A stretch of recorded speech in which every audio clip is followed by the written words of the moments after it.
What about observational data? Israel published a study in Nature Scientific Reports, and they found that this is really quite shocking. This is the saddest part, the young people that are dying here. They found there was a 25% increase in Israel of cardiac arrests and heart attacks in people aged between 16 and 40, right? Associated with the vaccine and not associated with COVID. Okay, most people here are familiar with COVID Shield, and a couple of months ago, I was invited, Barka Duck contacted me on Twitter. I think she saw some of my work and wanted to interview me about the vaccine. And she said, and what's interesting, when she called me, she said to me, Dr. Malhotra, there are anecdotal reports in India of increased heart attacks. So we're gonna, and I said, that's interesting. Okay, what's going on here? And I said, and I was surprised because I was under the impression, I didn't realize COVID Shield was AstraZeneca. I'd heard about COVID Shield and Covaxin. I thought they were they were original sort of based upon traditional vaccines. I didn't realize it was AstraZeneca. And then I looked at it and I thought, what the hell happened in India? Because we suspended, in most European countries in 2021, right? Despite all of the media capture, which we'll come on to in the political capture, it was so bad, the side effects, that they were suspended in most European countries. Your COVID Shield vaccine was suspended because of harms, because of serious harms. In the UK, we stopped using it because there were 800,000 reports of adverse effects on the yellow card scheme after 9.7 million doses. It's almost 10%. So what happened in India? Why was it rolled out here? I don't know, right? Most people didn't, COVID Shield, the name, it wasn't AstraZeneca, it wasn't obvious. This is, one well-known presenter, a BBC journalist who, I've been in touch with her husband, very sad case. And it was the coroner, concluded that she died because of the AstraZeneca vaccine. She had a clot in her brain. And this is the thing. Now, I haven't got the same level of data for, COVID Shield in terms of benefits and harms that I do for Pfizer. But one of the interesting things is when you look at the benefits of the COVID Shield vaccine, AstraZeneca, in terms of prevention of infection, it was similar to Pfizer. That 1 in 119 figure, right, at the beginning was similar to Pfizer. But in terms of harms, June 2021, there was a publication that looked at the adverse effects comparing AstraZeneca or COVID Shield and Pfizer, and it was worse. It was worse than Pfizer.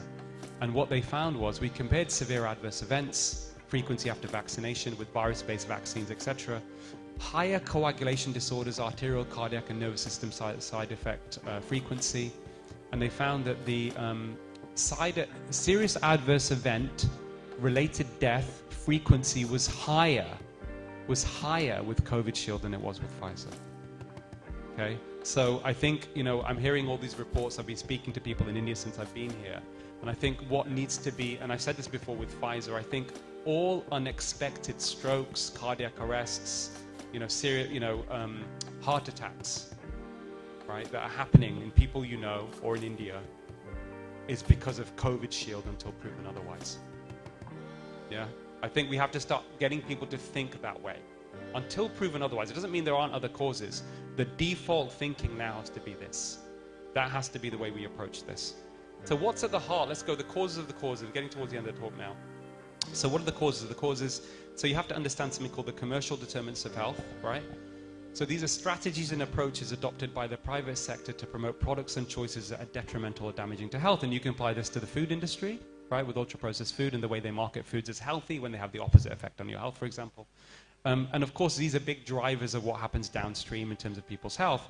But how do big corporations, how do big pharma and big food, how do they exert their power over health policy? And this is, again, you won't be able to see it all here. I'll just take you through it briefly. So this is from a paper in 2018. And if you look at the upstream effects of their power, it has a downstream effect on what happens in the consultation room, what happens to population health.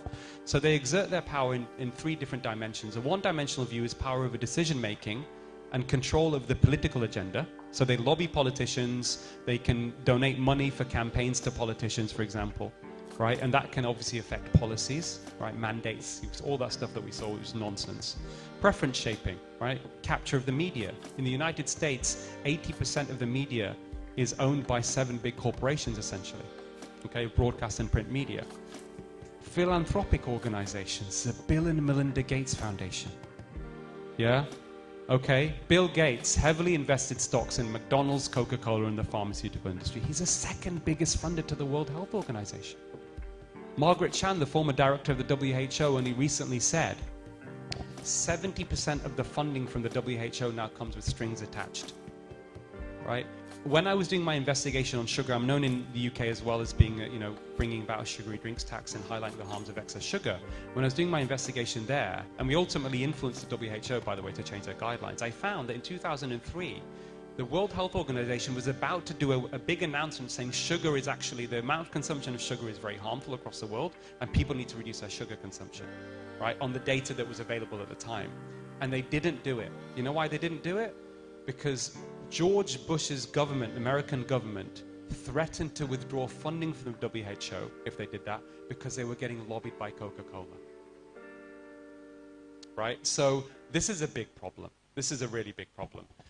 They influence the knowledge environment, so they fund medical education, they fund most of the drug research, now drug research is pharmaceutical industry sponsored, and we know that that exaggerates the benefits and safety of medications. The legal environment, okay, limit liability, threat of litigation and preemption, unregulated activity as well.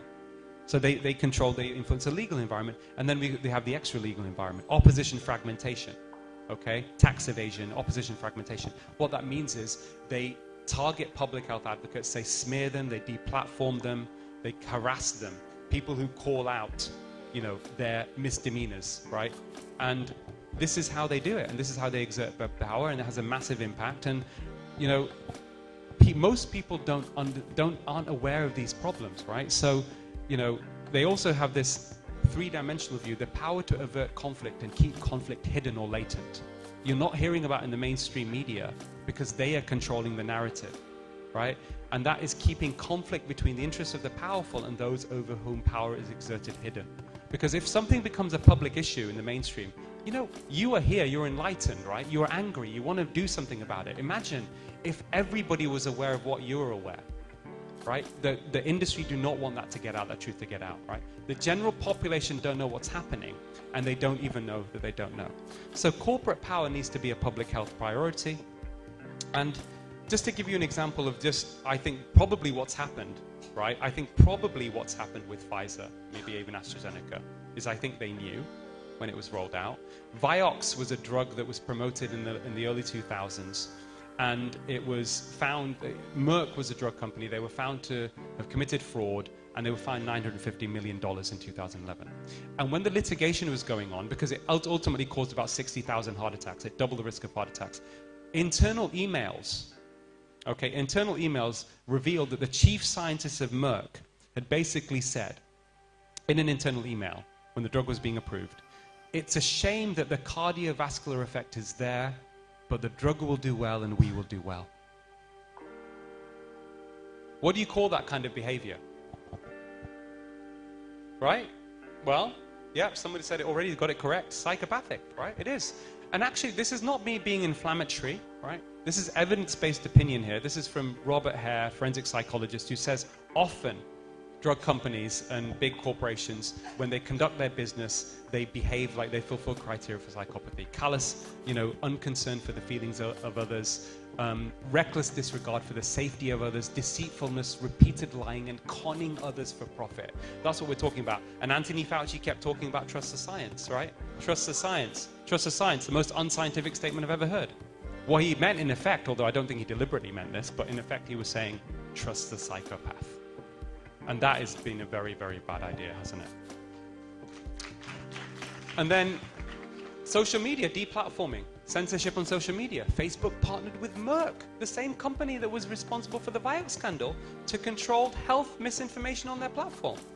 And then, of course, I've also suffered, we've all suffered, but, that's part of life, unfortunately. But I've also suffered. I lost both my parents because of failing healthcare system, because of misinformation, health misinformation. My dad had an ambulance delay that caused his death. Ultimately, before obviously the vaccine caused a cardiac arrest as well. And, we're all interconnected here. And it's our duty to make sure we change the system for the better so that everybody is in a better place than they have. This affects all of us. And we have to tell our policymakers, our politicians, and the Bill Gates of this world, we have to make them also understand that ultimately, unless they are part of the solution, they are part of the problem. And there will be no solution. How do we do this? I'm just finishing up. I know we've got a few minutes left. Okay, so strategies here, and this is something I've been doing over 10 years. It's called the triangle that moves a mountain. You create the relevant knowledge, okay? You disseminate that knowledge to the public, either through mainstream or social media, or through the social participation movement here. Awaken India movement is just fantastic. I mean, very inspiring, by the way, very inspiring. And then, yeah, absolutely, you know, kudos to you. Kudos to all of you. And then political involvement, we get the politicians involved who listen to the public and through the mainstream media. And then we've had a few successes, right? But with successes, you know, Jordan Peterson, the clinical psychologist, said that if you're a warrior, right? If you're a warrior, and we're all warriors here, you've got to expect that you're also going to get hurt, right? And that's fine. That's part of life, right? But it's worth it. It's worth it. So we had a big success. I managed to get on the BBC. I mean, I've done lots of stuff for the BBC, but on the vaccine, they weren't having any of it, even though I know lots of journalists who are on my side. And they asked me about statins, and I subtly brought in this discussion of the vaccine, which has got like 23 million views, okay? And then, when I was invited here, and by the way, big kudos to Johan, to Krisha, and Mole, and all of you that have made my trip, you know, happen. What can I give back to you, right, is at least let's try and break the mainstream. And I sat there, and I used all of my experience and knowledge, and I created a press release, and I sent it to the Indian Press Association, and we managed to break the mainstream media, right? This is because of you, right? This is because of you. I'm just a medium. I'm here to help you along. This is all your work, right? And this helps. It does help. It does help.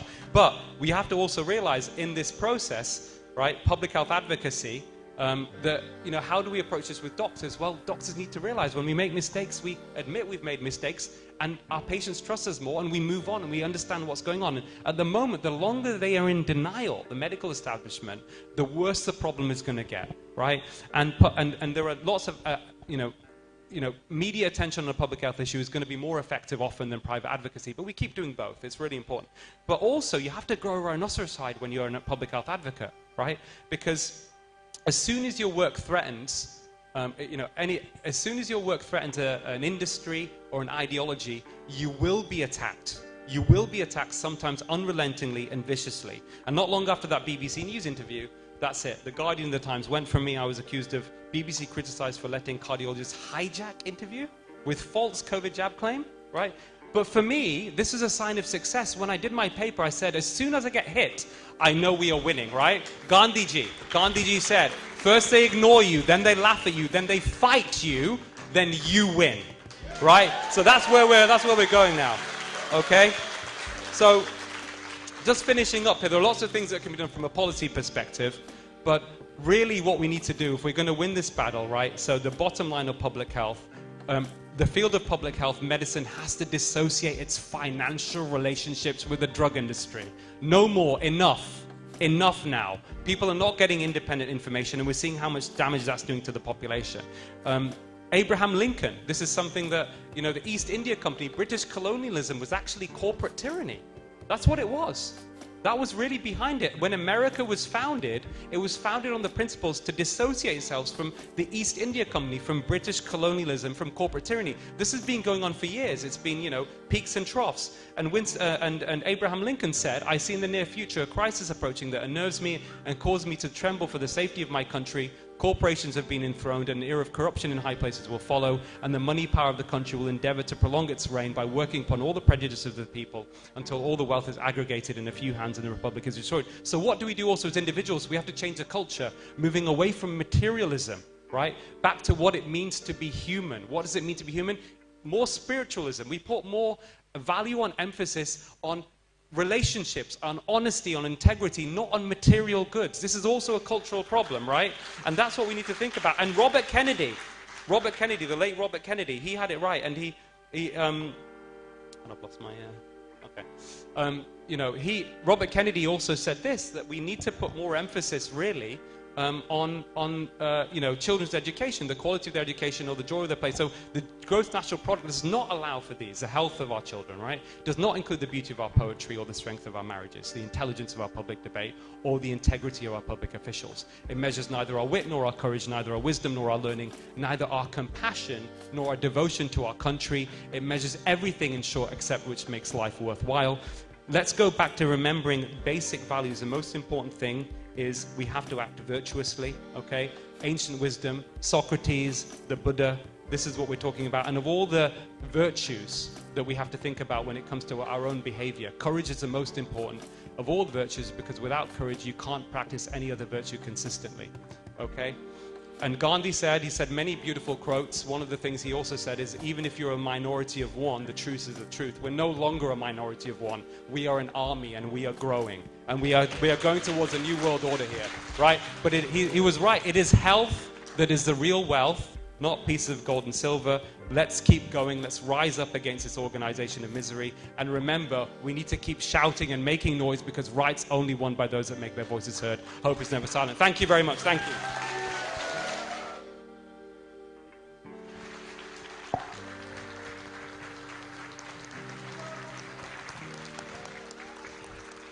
Thank you, Dr. Aseem.